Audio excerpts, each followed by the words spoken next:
by H.P. Lovecraft. Chapter 1. In my tortured ears there sounds unceasingly a nightmare whirring and flapping, and a faint distant baying as of some gigantic hound. It is not dream, it is not, I fear, even madness, for too much had already happened to give me these merciful doubts. St. John is a mangled corpse. I alone know why, and such is my knowledge that I am about to blow out my brains, for fear I shall be mangled in the same way. Down unlit and illimitable corridors of eldritch fantasy sweeps the black, shapeless nemesis that drives me to self-annihilation. May heaven forgive the folly and morbidity which led us both to so monstrous a fate. Wearied with the commonplaces of a prosaic world, where even the joys of romance and adventure soon grow stale, St. John and I had followed enthusiastically every aesthetic and intellectual movement which promised respite from our devastating ennui. The enigmas of the symbolists and the ecstasies of the pre-Raphaelites, all were ours in their time, but each new mood was drained too soon of its diverting novelty and appeal. Only the somber philosophy of the decadents could hold us, and this we found potent only by increasing, gradually, the depth and diabolism of our penetrations. Baudelaire and Huysmans were soon exhausted of thrills, till finally there remained for us only the more direct stimuli of unnatural personal experiences and adventures.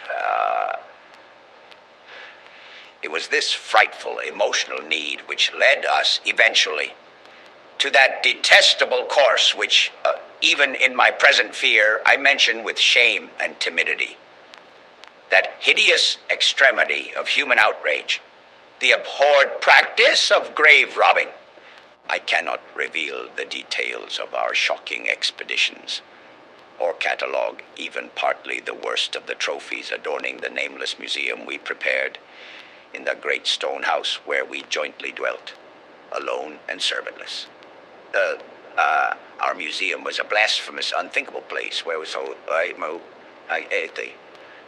the satanic taste of neurotic virtuosi we had assembled a universe of terror and decay to excite our jaded sensibilities. It was a secret room, far, far underground, where huge winged demons carved in a basalt and onyx vomited from wide grinning mouths weird green and orange light, and hidden pneumatic pipes ruffled into kaleidoscopic dances of death. The lines of red charnel, things hand in hand woven in voluminous black hangings. Through these pipes came at will the odors our moods most craved, sometimes the scent of pale funeral lilies, sometimes the narcotic incense of imagined eastern shrines of the kingly dead, and sometimes, how I shudder to recall it, the frightful, soul-upheaving stenches of the uncovered grave. Around the walls of this repellent chamber were cases of antique mummies, alternating with comely, lifelike bodies, perfectly stuffed and cured by the taxidermist's art, and with headstones snatched from the oldest churchyards of the world. Niches here and there contain skulls of all shapes, and heads preserved in various stages of dissolution. There one might find the rotting, bald pates of famous noblemen, and the fresh and radiantly golden heads of new buried children. Statues and paintings there were, all of fiendish subjects, and some executed by St. John and myself. A locked portfolio, bound in tanned human skin, held certain unknown and unnameable drawings, which it was rumored Goya had perpetrated but dared not acknowledge. There were nauseous musical instruments, stringed, brass, and woodwind, on which St. John and I sometimes produced dissonances of exquisite morbidity and cacao demoniac ghastliness, whilst in a multitude of inlaid abobone cabinets reposed the most incredible and unimaginable variety of tomblot ever assembled by human madness and perversity. It is of this loot in particular that I must not speak. Thank God I had the courage to destroy it long before I thought of destroying myself. The predatory excursions on which we collected our unmentionable treasures were always artistically memorable events. We were no vulgar ghouls, but worked only under certain conditions of mood, landscape, environment, weather, season, and moonlight. Ashido. These pastimes were to us the most exquisite form of aesthetic expression, and we gave their details a fastidious technical care. An inappropriate hour, a jarring lighting effect, or a clumsy manipulation of the damp sod would almost totally destroy for us that ecstatic titillation which followed the exhumation of some ominous grinning secret of the earth. Our quest for novel scenes and piquant conditions was feverish and insatiate. St. John was always the leader, and he it was who led the way at last to that mocking, that accursed spot up, which brought us our hideous and inevitable doom. By what malign fatality were we lured to that terrible hall and churchyard? I think it was the dark rumor and legendary, the tales of one buried for 5 centuries, who had himself been a ghoul in his time and had stolen a potent thing from a mighty sepulchre. I can recall the scene in these final moments, the pale autumnal moon over the graves, casting long, horrible shadows, the grotesque trees drooping sullenly to meet the neglected grass, and the crumbling slabs are the vast legions of strangely colossal bats that flew against the moon. The Antica Iviate Church, Point and Rouge, spectral finger at the Levitsky, the phosphorescent insects that danced like death fires under the yews in a distant corner, the odors of mold, vegetation, and less explicable things that mingle feebly with the night wind from over far swamps and seas. And worst of all, the faint, deep-toned baying of some gigantic hound, which we could neither see nor definitely place. As we heard this suggestion of baying, we shuddered, remembering the tales of the peasantry. For he whom we sought had centuries before been found in this self-same spot, torn and mangled by the claws and teeth of some unspeakable beast. I remembered how we delved in this ghoul's grave with our spade, and how we thrilled at the picture of ourselves, the grave, the pale watching moon, the horrible shadows, the grotesque trees, the titanic bats, the antique church, the dancing death fires, the sickening odors, the gently moaning night wind, and the strange, half-heard, directionless baying, of whose objective existence we could scarcely be sure. Then we struck a substance harder than the damp mold, and beheld a rotting oblong box, crusted with mineral deposits. From the long undisturbed ground, it was incredibly tough and thick, but so old that we finally pried it open and feasted our eyes on what it held. Much, amazingly much, was left of the object despite the lapse of 500 years.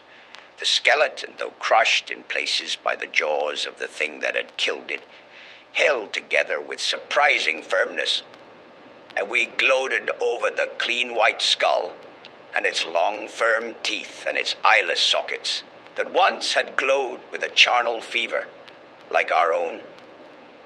In the coffin lay an amulet of curious and exotic design, which had apparently been worn around the sleeper's neck.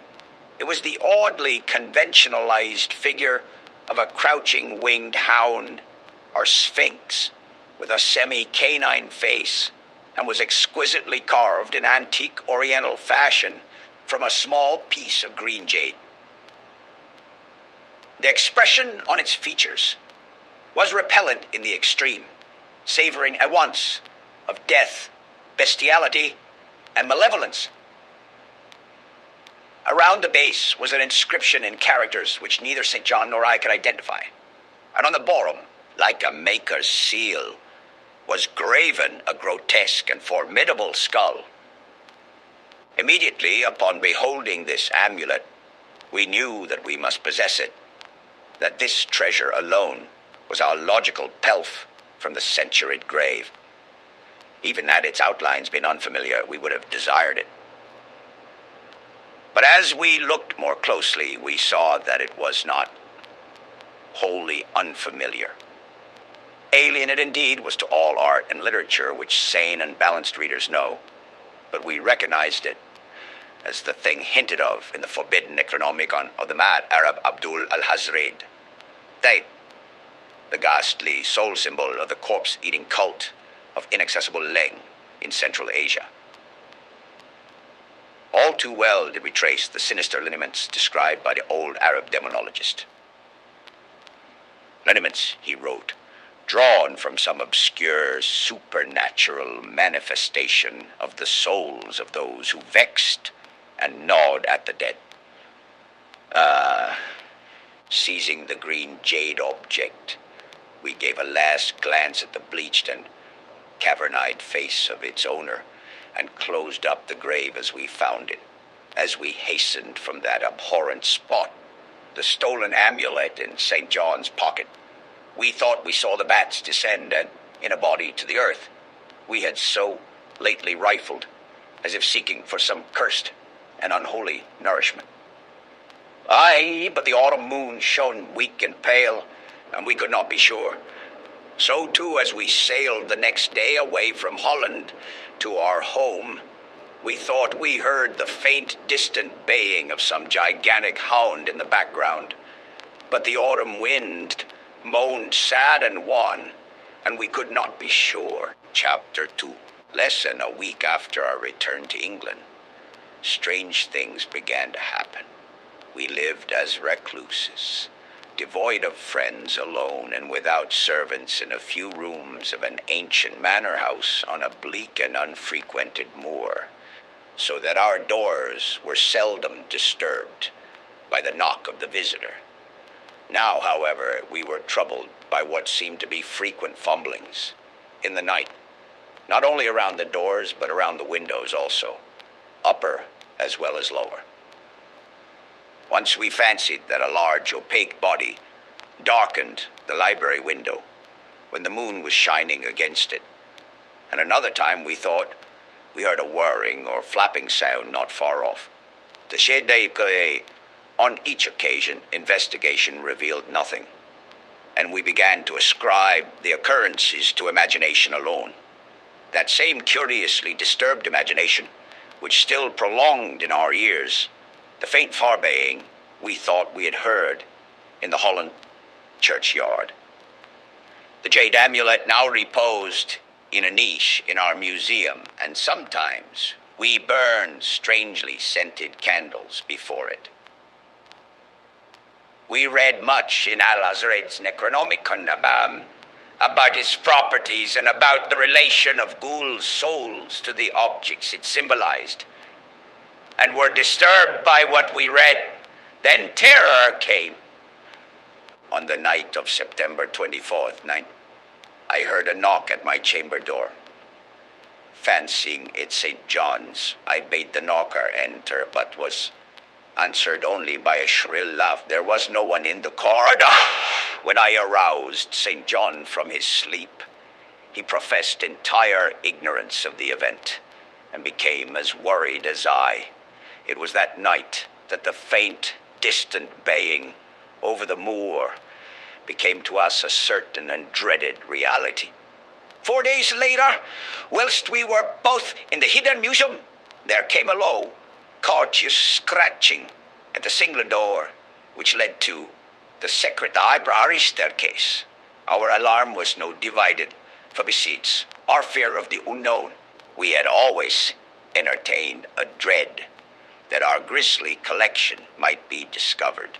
Extinguishing all lights, we proceeded to the door and threw it suddenly open. whereupon we felt an unaccountable rush of air and heard, as if receding far away, a queer combination of rustling, tittering, and articulate chatter. Whether we were mad, dreaming, or in our senses, we did not try to determine. We only realized with the blackest of apprehensions that the apparently disembodied chatter was beyond a doubt in the Dutch language. After that, we lived in growing horror and fascination. Mostly we held to the theory that we were jointly going mad from our life of unnatural excitements, but sometimes it pleased us more to dramatize ourselves as the victims of some creeping and appalling doom. Bizarre manifestations were now too frequent to count. Our lonely house was seemingly alive with the presence of some malign being whose nature we could not guess. And every night, that demoniac baying rolled over the wind-swept moor, always louder and louder. On October 29, we found in the soft earth underneath the library window a series of footprints utterly impossible to describe. They were as baffling as the hordes of great bats which haunted the old manor house in unprecedented and increasing numbers. The horror reached a culmination on November 18, when St. John, walking after dark from the distant railway station, was seized dead by some frightful cannibals, all thing and torn to ribbons. His screams had reached the house, and I had hastened to the terrible scene in time to hear a whir of wings and see a vague, black, cloudy thing silhouetted against the rising moon. My friend was dying when I spoke to him, and he could not answer coherently. All he could do was to whisper, "The amulet. That damned thing. Ascites." Then he collapsed, an inert mass of mangled flesh. I buried him the next midnight in one of our neglected gardens and mumbled over his body one of the devilish rituals he had loved in life. And as I pronounced the last demoniac sentence, I heard afar on the moor the faint baying of some gigantic hound. The moon was up, but I dared not look at it. And when I saw on the dimlit moor a white nebulous, shadows sweeping from mound to mound, I shook my ease and threw myself face down upon the ground. When I arose trembling, I know not how much later, I staggered into the house and made shocking obeisances before the enshrined amulet of green jade.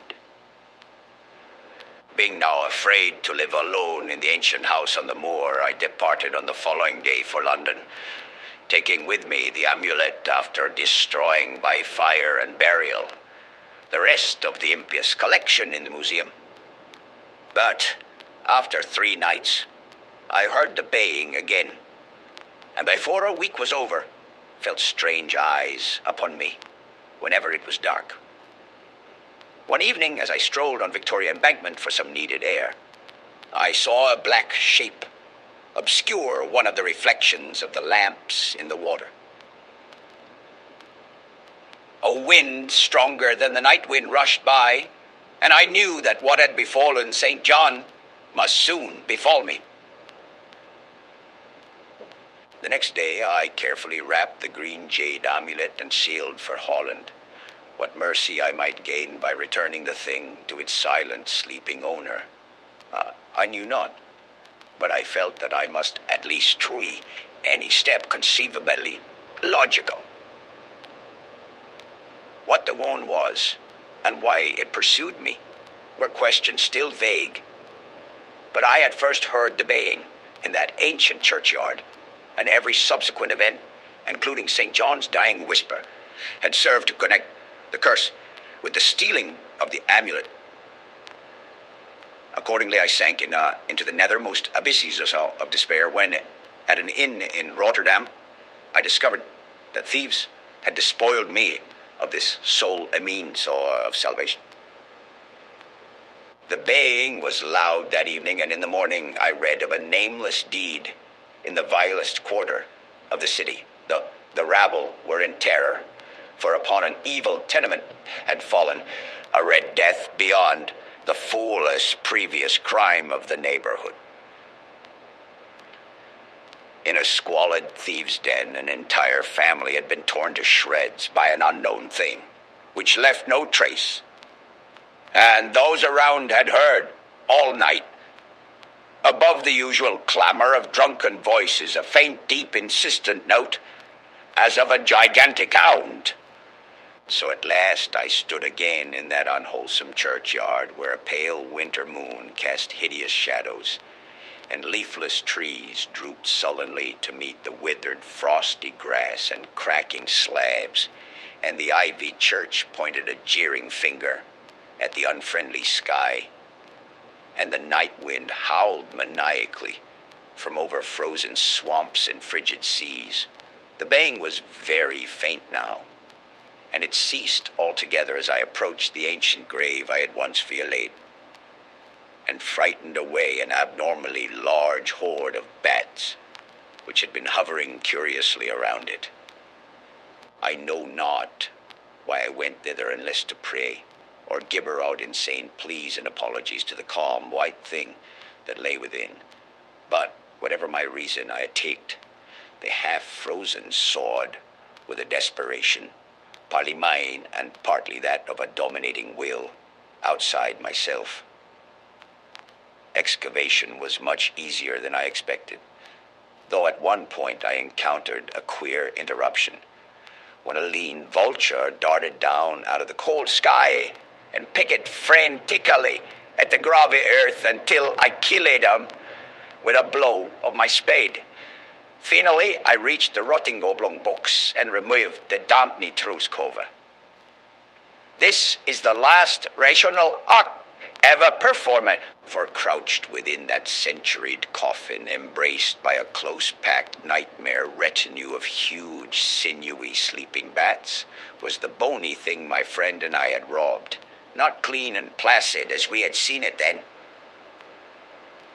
but covered with caked blood and shreds of alien flesh and hair, and leering sentiently at me with phosphorescent sockets and sharp, ensanguined fangs, yawning twistedly in mockery of my inevitable doom.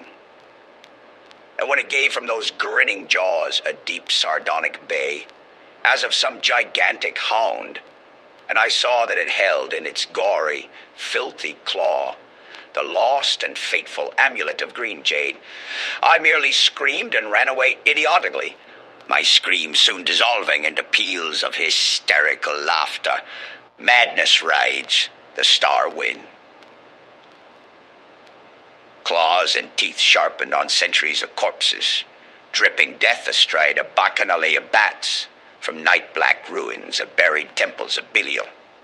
Now, as the baying of that dead, fleshless monstrosity grows louder and louder, and the stealthy whirring and flapping of those accursed web wings circles closer and closer, I shall seek with my revolver the oblivion which is my only refuge from the unnamed and unnameable.